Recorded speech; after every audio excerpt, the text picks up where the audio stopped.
Pakistan is a nation with an exceptionally dense population, where the consequences of overcrowding are deeply woven into everyday life. The sense of disorder is almost tangible. Reports from several official research institutions reveal that one of its cities has been repeatedly ranked among the most polluted and dust-filled in the world. Covering an area of 796,000 square kilometers, the country holds an astonishing 251 million people. In such conditions, pollution becomes an unavoidable reality. In the eastern region of Pakistan lies Lahore, a city that competes every year with Dhaka, the capital of Bangladesh, for the title of the world's most polluted city. Lahore is the second largest city in Pakistan, home to more than 14 million people. Trash bins are almost non-existent. Waste is tossed into plastic bags and left along the roadside, surrounded by flies. This not only harms the environment, but also releases harmful gases into the atmosphere. Nearby, a butcher prepares meat in the open air, just a few steps from the heaps of garbage. The stench drifts toward the meat stand, creating a serious risk of contamination. The meat lies uncovered, gathering dust and exhaust from passing vehicles. The butcher wipes his work surface with his bare hands, then cuts the meat without washing them. Under the counter, live chickens wait to be slaughtered whenever a customer makes an order. The city's fish markets offer another harsh picture, where hygiene seems completely ignored. Food cooked and sold on the streets poses major health risks, and visitors are strongly advised not to eat it. Even using tap water to brush your teeth is considered unsafe. Overhead, eagles and hawks circle, feeding on the garbage scattered across alleys and rooftops. Tangled electric wires hang dangerously low, many of them connected illegally. It is common to see people drinking from shared glasses and washing dishes in the same water used to clean their feet. Walking through Lahore is an overwhelming experience. The smell of sewage and urine lingers everywhere. Men roll dough and cook food right beside open drains. Public defecation is a frequent sight, showing how severe the city's sanitation crisis has become. If you had the chance to walk through Lahore yourself, would you dare to try its local street food? Because honestly, I had to tap out. I just couldn't handle it. Traditional customs still endure, such as using the miswak, a natural route to clean teeth. Foreign visitors easily attract attention since tourists are rare. In the local markets, items made from snake venom and lizard oil are sold, as supposed enhancers for intimate performance. In daily life, motorcycles are the main mode of transport, and their sound fills the streets from morning to night. In Lahore alone, there are more than 6 million vehicles on the road, including about 4.2 million motorcycles. No matter where you look, you will see crowds of motorbikes, and the noise of honking never seems to stop. The exhaust fumes hang heavy in the air, and the blaring horns echo through the city. When traffic jams occur, drivers keep pressing their horns until the congestion eases. For newcomers, this constant noise can quickly lead to a headache. This relentless sound adds to Lahore's growing pollution crisis, blending with the city's other environmental problems. The sheer number of vehicles doesn't just create noise, it fills the atmosphere with harmful gases. Most of the roads are old and worn, causing dust clouds to rise with every passing car or bike. Many say that breathing the air in Lahore for just one day is like smoking an entire pack of cigarettes. International organizations, including the World Health Organization, have issued strong warnings about the city's air quality. Locals are advised to avoid outdoor exercise and to keep their windows closed at all times.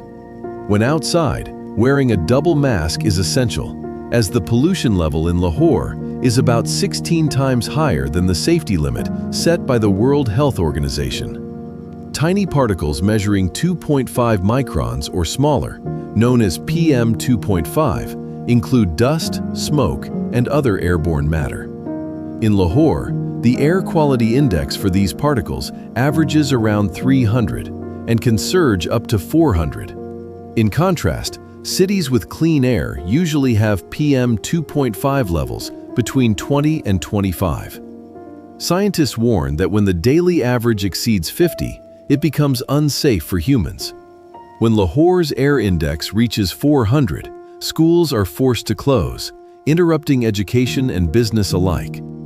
For people with asthma, life in Lahore can be unbearable. Each year, around 128,000 residents are reported to die from diseases linked to air pollution, such as asthma, bronchitis, and lung cancer. These are only the official statistics. The real numbers are likely higher. Experts estimate that the average life expectancy in Lahore is about 7 years shorter than the global average. In other words, if people in most countries live to 70, a person in Lahore might live only to 60. Hospitals in the city face serious challenges with hygiene. It is common to see patients eating on the floor and people relieving themselves in public. The shortage of facilities and trained staff makes it hard for hospitals to maintain proper standards, and frequent health crises are the result. Adding to the problem is the lack of green spaces. Lahore is one of Pakistan's largest industrial centers, filled with factories that release chemicals harmful to the environment. These pollutants damage the city's limited trees and plants, leaving it with little natural protection against its growing pollution problem. This isn't a short-term problem in Lahore, it's the daily reality for more than 14 million people living here. If this video made you say, "Wait, what?" even once, go ahead and share this video with your friends. And if you're watching on your phone, don't just stop at the like button, tap the hype button right below. It really helps me earn a bit of extra income, and we promise to keep bringing you exciting content. Returning to the city's daily scene, Lahore faces serious hygiene and cleanliness challenges. Donkeys are widely used for transport and often rest in places filled with garbage. They are part of the traffic flow, and donkey carts move along main roads beside cars and motorcycles. Shopkeepers rely on them to haul goods in simple wheeled carts. The donkeys, and many street cats and dogs, look frail and undernourished. People with more means use motorcycles to move cargo. Some bikes carry a rear seat frame for 2 passengers, similar to the tuk-tuk seen in Vietnam and Thailand. These serve as short-trip taxis. Riding them can be risky because a crash can be life-threatening. It is common to see damaged vehicles pulled over with drivers waiting for assistance. With so many people and machines on the road, traffic accidents happen every day in Lahore. You may also see brightly decorated horse-drawn carriages among the traffic.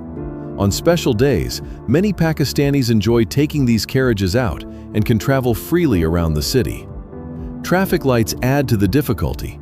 Cars, motorcycles, and pedestrians push into the same space in a confused rush. People move by quick judgment rather than obeying lights or crosswalks. This disorder often brings collisions and loss of life. Crossing the street requires constant caution. Open manhole covers are another danger while walking. If you are careless, you could fall in without warning.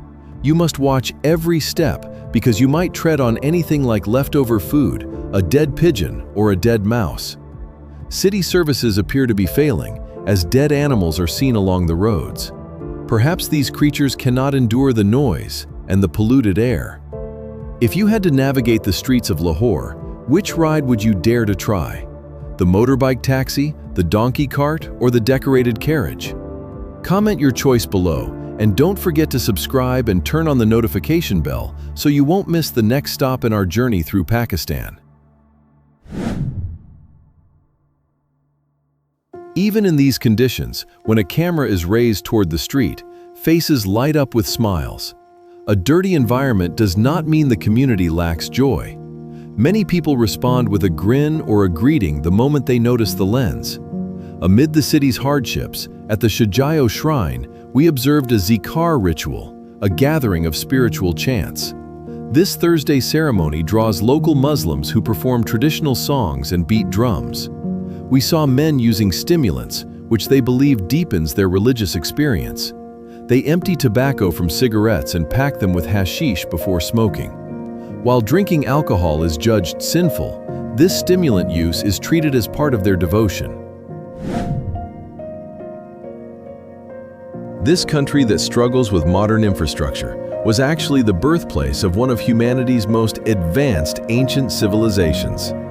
The Indus Valley Civilization emerged around 3300 BC, over 5,000 years ago, making it one of the three cradles of human civilization, alongside Mesopotamia and ancient Egypt. What astonishes archaeologists is how sophisticated these ancient Pakistanis were. They built cities in perfect grid patterns, with streets intersecting at right angles and residential areas organized into clearly defined blocks. This urban planning style didn't appear in Europe until the Roman era, yet Pakistan had it thousands of years earlier. The houses were built with standardized baked bricks, often had multiple stories, and included internal drainage systems. They constructed underground sewers and complex public bathhouses. Some of these great baths likely played roles in religious rituals or served as community gathering spaces. They built granaries, organized marketplaces, and developed vibrant trading systems, showing their economy had reached highly specialized levels. Even more incredible, this civilization practiced dentistry and medicine over 4,500 years ago. Archaeologists have found human teeth with evidence of drilling using flint tools with diameters as small as 3 to 3.5 millimeters. Dental treatment wasn't reserved for elites, it was common among women and children too. They used herbs and natural anesthetics, making the Indus Valley one of the earliest medical centers in human history. Their technological skills were centuries ahead of their time. They mastered lost wax casting techniques to create jewelry and tools, a sophisticated metallurgical method still used in modern industries today. They developed standardized systems of weights and measurements for mass and length, making trade more precise and efficient. Perhaps most fascinating, they invented their own writing system called Indus script. Even today, scientists haven't been able to fully decipher this ancient language, making this civilization more mysterious and captivating than ever. If you're holding a football right now, flip it over. There's a very high chance you'll see "Made in Pakistan" printed on the bottom. Pakistan is one of the world's biggest football manufacturing hubs, and most people have no idea. In the city of Sialkot, more than 60,000 people work in this industry, producing millions of footballs every year for export around the globe. Over 70% of the balls used in FIFA World Cup tournaments come from here. Even Al Rila, the official match ball of the 2022 World Cup in Qatar, was made in Pakistan. What's truly remarkable is that most footballs exported from Pakistan are hand-stitched with thousands of stitches on each one. Many of the factories in Sialkot are family-run businesses that have been operating for generations, passing down techniques from father to son. But here's the irony. Despite its global fame in football manufacturing, the sport itself isn't particularly popular in Pakistan. The country's official national sport is actually field hockey, and many men have a strong passion for wrestling instead. Sialkot doesn't just make footballs. It also manufactures a wide range of medical and surgical instruments exported to Europe and North America. More than 90% of Pakistan's surgical tools are used in hospitals across Germany, the UK, the United States, and Japan. With their low cost and reliable quality, Made in Pakistan products have become a staple choice in the global healthcare industry. And if you think Pakistan's manufacturing strength stops there, the small northwestern town of Dara will surprise you. Known as the capital of replica guns, this town is famous for craftsmen who can recreate any firearm they've only seen once in as little as 10 days. Once they get used to the process, subsequent replicas take just 2 to 3 days to complete. They manufacture every type of weapon imaginable, from rifles and sniper guns to pen guns and even anti-aircraft cannons.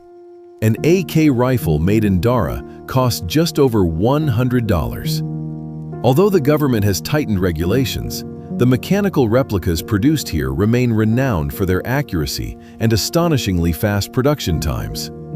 Pakistan is also an agricultural powerhouse.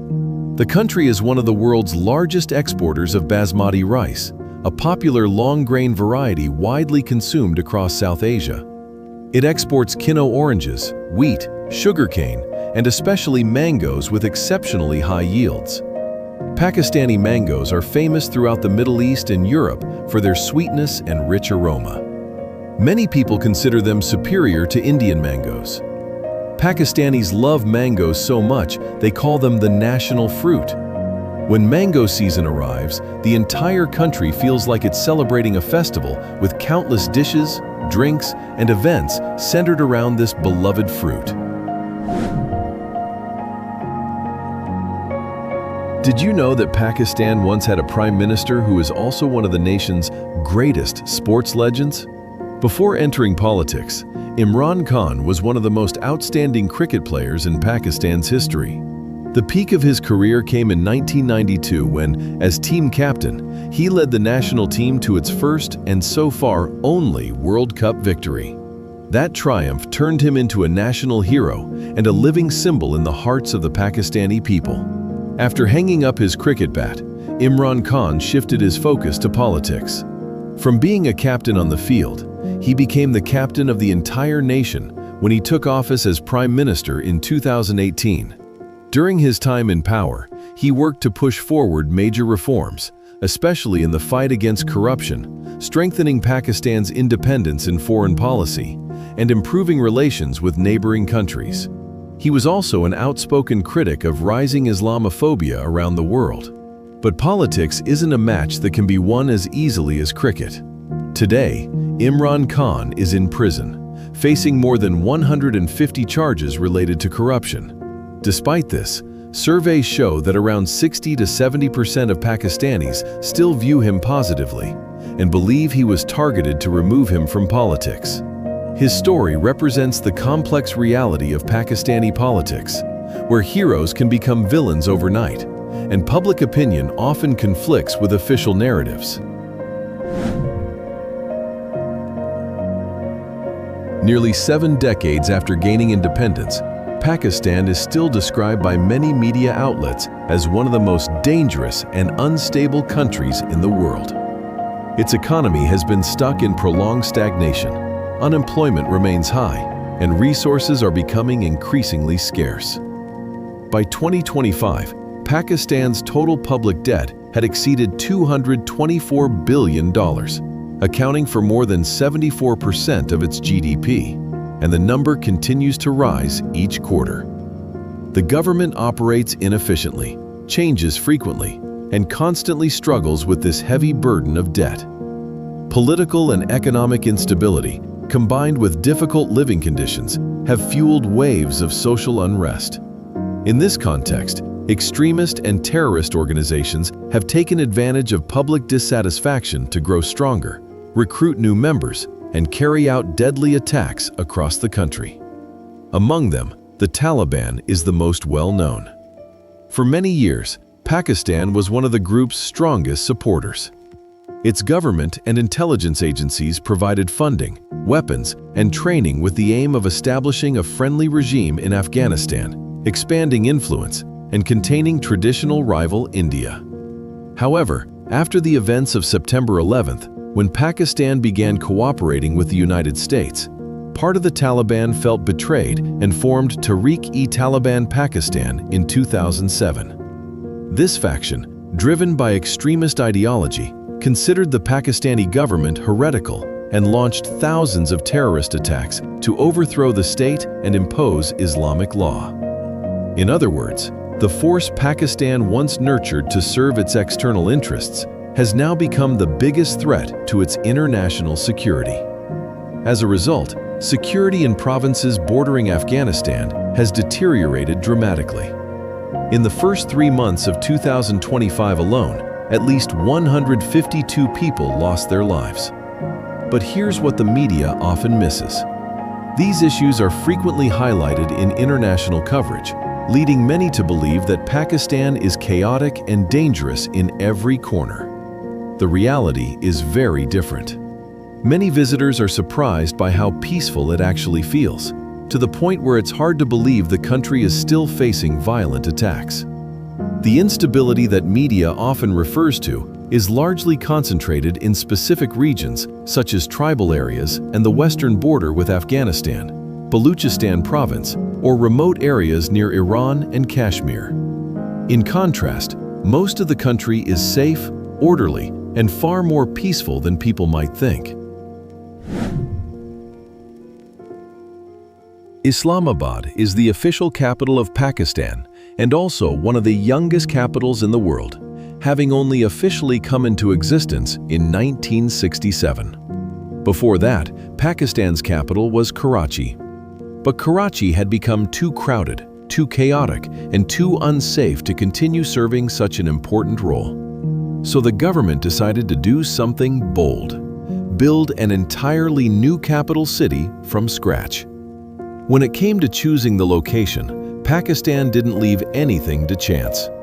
They hired experts in geopolitics, climate, military strategy, and urban planning to analyze every detail.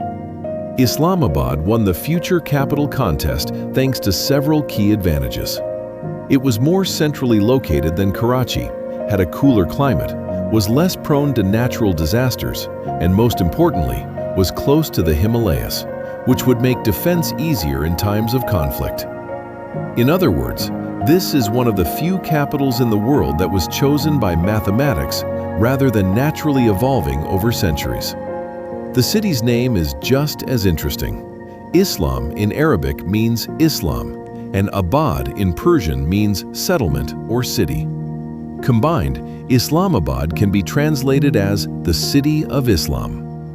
The entire city was master planned by Greek architect Konstantinos Apostolou Doxiadis, famous for his ekistics philosophy, which focuses on the science of human settlements. Thanks to this, Islamabad boasts a compact, well-organized design that was considered ahead of its time compared to many cities in South Asia. However, Islamabad wasn't always as lively as it is today. In its early years, Pakistanis gave it an unflattering nickname, the Dead City. The reason was simple: it was too quiet. As the administrative and political center, life here revolved almost entirely around government office hours. By around 5 or 6 p.m., the streets were deserted, shops closed, and there was little nightlife or entertainment, especially when compared to Karachi or Lahore. But that has completely changed. Over the past decade, Islamabad has transformed into a much more vibrant city. A wave of new restaurants, cafes, and rooftop bars has appeared, along with bustling shopping malls, cinemas, and lively night districts. The growing number of young people, students, and the international community has turned Islamabad from a dull government town into a lively hotspot once the sun goes down. And if you think a political capital is bound to be dry and uninspiring, Islamabad has a surprisingly poetic side. It's a paradise for migratory birds.